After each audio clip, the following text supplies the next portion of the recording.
going on, everybody out there? This is Popular Stranger, and we are back at you again today with another episode of Madden 20 Recap, or MUT Recap, I think is what I call it. It's our weekly series here on YouTube where we go over everything that's been happening during the week of Madden 20 and Madden 20 Ultimate Team. And of course, we're going to go ahead and start this episode by talking about gameplay and weekend league. So as you can see on your screen here, we finished this week with 15 wins, one less than last week, so we definitely did not trend upward, and that's pretty disappointing. This weekend league was rough, man, and I tell you why. I can't show you my game sequences, I guess, but very strange. At one point, I was playing great. I think I was 12-4 or 11-4. I had won 8 of 9 games. I was really locked in, zoned in, played some really tough opponents, and got a lot of clutch wins, honestly. And then everything went downhill, and I ended up losing 6 of 7 after winning 9 of 8. It was one of the most frustrating experiences I've ever had. I got to a point where I had 4 games left and 12 wins and needed to clutch out all 4 of them. And to get 16 wins, it didn't happen. So we ended up with 15 wins. We won our last 3. I didn't really need to play them, but I did just because. And, you know, looking at it, it feels a little better that I was just 1 away from 16. But I tell you what really plagued me this weekend, yes, it did. It really plagued me. Dropped interceptions. And that's something that I'm just incredibly frustrated with, because if an opponent makes a bad read, they should be punished for it. And when the CPU blatantly drops interceptions that hit them right in the hands, it drives me insane. It's a competitive game mode. I just fully expect that in this high stakes situation, weekend league, bad reads, you should be punished. I feel like I get punished all the time when I make a bad read, and I can fully admit when I do. But just so many drop picks drove me nuts. I will say, though, out of the 10 losses that I have, I would feel very confident saying 6 to 7 of them totally got outplayed, totally deserved to lose.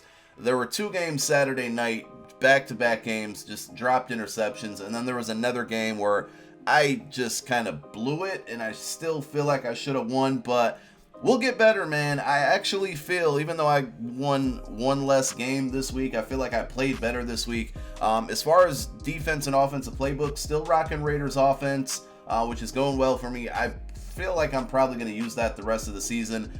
Defense, I switched to the Jets defensive playbook at the end of weekend league last week, but I've been running a lot of dime 1-4-6, and I'm enjoying it.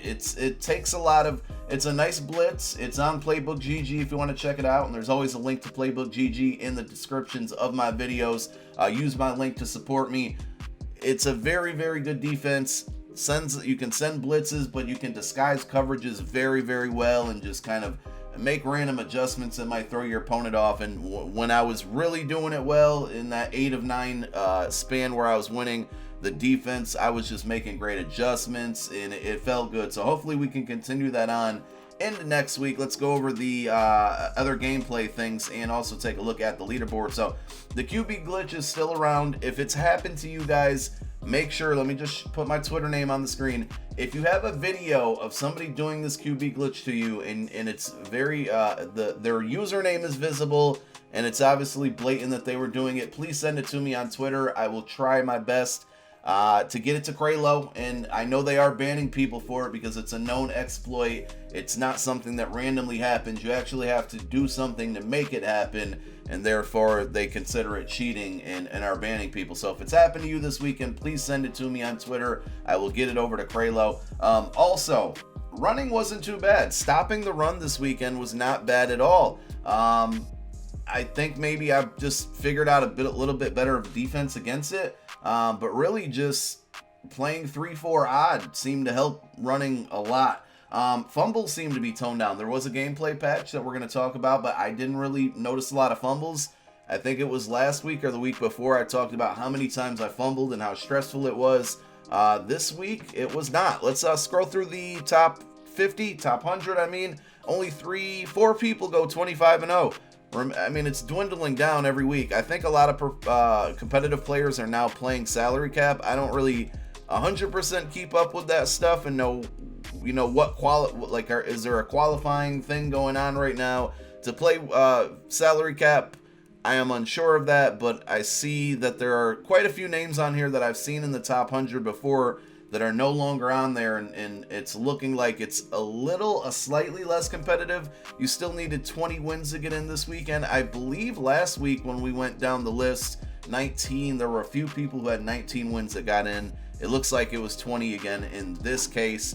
So there is our Weekend League recap. Let me know how you guys did in Weekend League, any gameplay issues that you ran into, things that really stressed you out. I'd love to see what you guys are kind of getting frustrated with or having success with in Weekend League and gameplay in general. So Monday we got our weekly flashbacks. We got Jarvis Landry and Malcolm Jenkins. I didn't pay too much attention to the Jarvis Landry, but I know there's a lot of better options out there at wide receiver. Malcolm Jenkins, I'll eventually get him. They just disrespect his speed every year. 80 speed.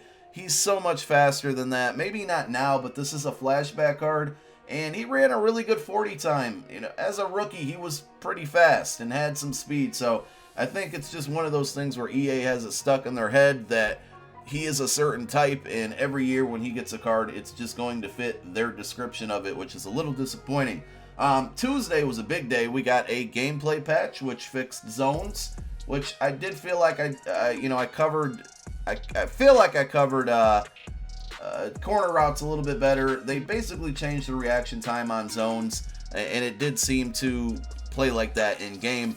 We also got hit sticks tuned down, which I think that is kind of why I saw a lack of fumbles this weekend. I fumbled a couple times, but it was nowhere near all the trouble that I've been running into over the last couple weeks. So fumbles do seem to be a lot better now. Hit sticks seem to be a lot better. They still trigger randomly sometimes, but I think they're much improved. The QB glitch, there was two parts of it. They admitted this in the patch notes.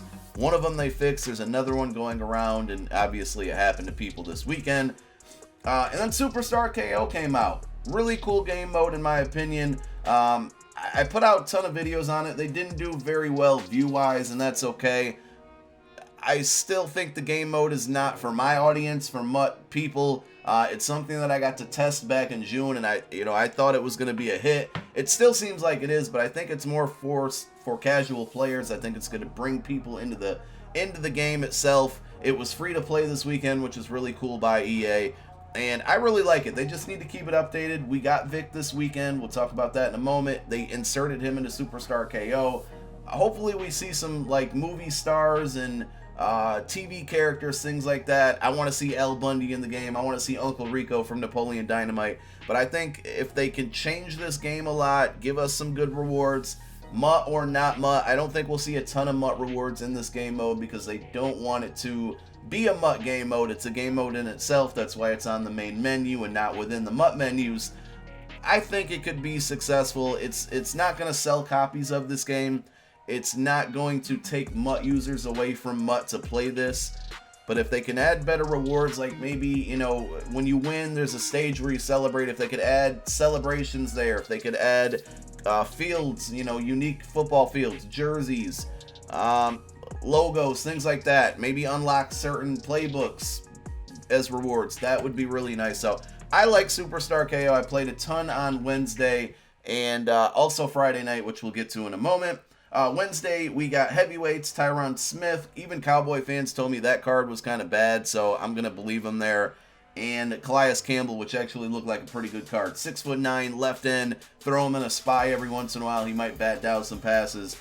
So those were the heavyweights. Thursday was a big day. We got Michael Vick, the next Madden 10 card. No signatures this week. There was a lot of mix-up with content and delays and whatnot because of the hurricane. But we did get Mike Vick. He's back, 92 overall. His throwing stats weren't great.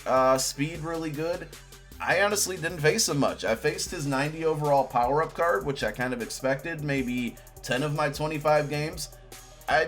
There was one guy that beat me that I just struggled to cover him. He was running a lot of QB draw with him, and my defense was just being stupid and would not go after him.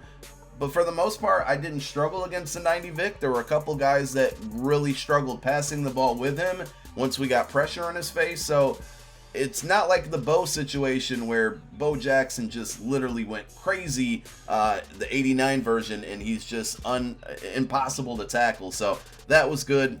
Friday we got DRC and Demaryius Thomas as veterans. The DRC card looks pretty solid. Demaryius Thomas not so much.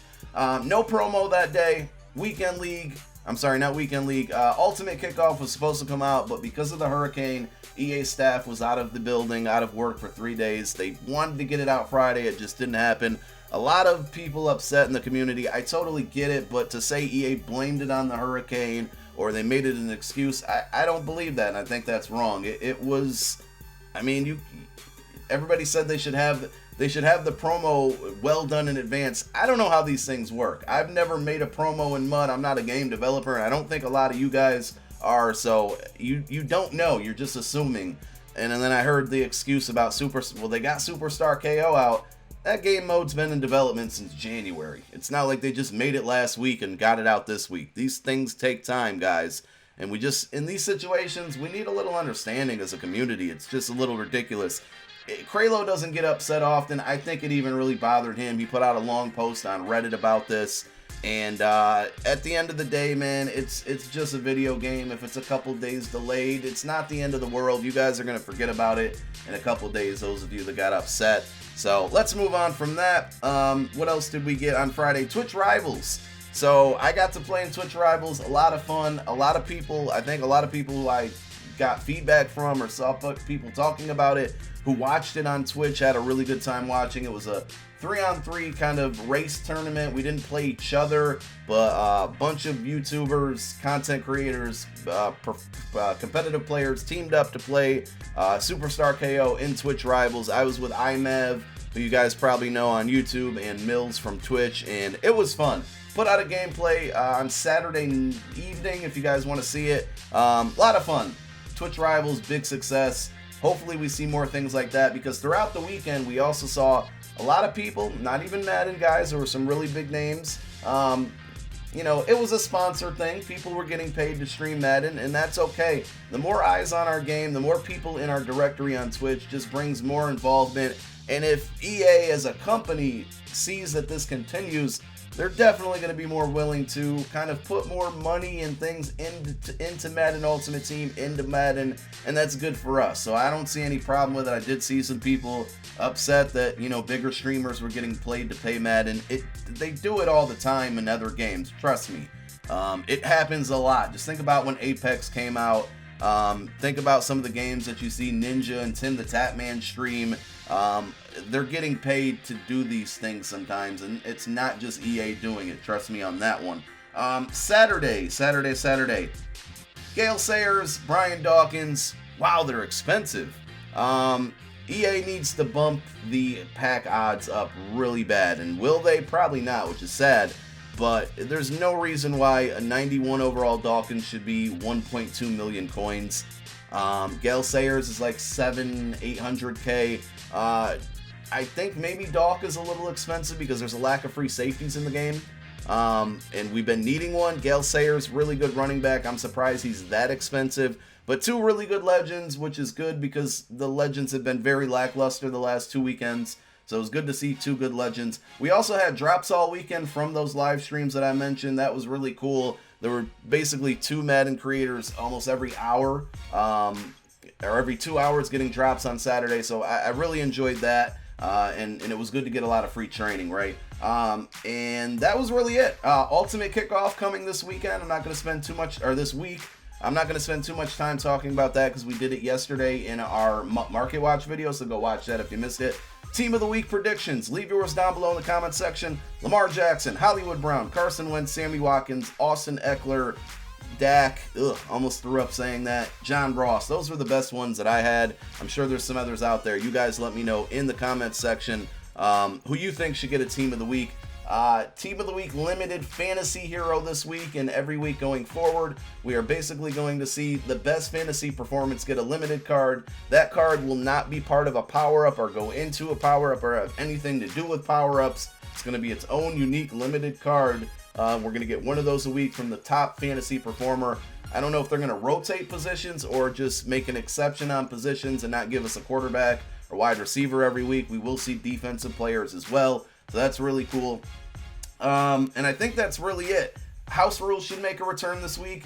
Ultimate Kickoff, Team of the Week. We'll get our flashback heavyweight veterans, legends, our MUT 10 card, signatures should be back. I think we're going to see a lot of content this week. I'm pretty excited. We'll end this video off by showing you my lineup here. 3.8, basically, we're going to have 4 million coins after solo battle rewards come in. Here's our offense. We updated left tackle and left guard. Otherwise, I think everything else is the same from last week, but we did get some help on the offensive line. And then on defense, what did we change? We got Dawkins powered up to 89. Honestly, his 89 power-up's been really, really good for me. So I'm in no rush to get that 91 until his price comes down, hopefully this week.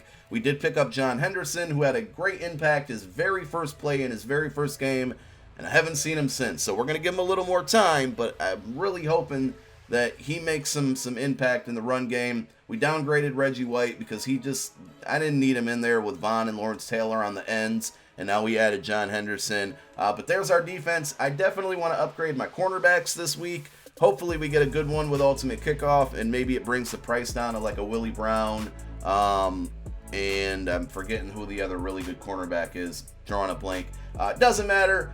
You guys let me know what upgrades you want to see me make on the squad. My name is Populous Ranger. Thank you so much for tuning in to another episode of MUT Recap. I'm out. Peace.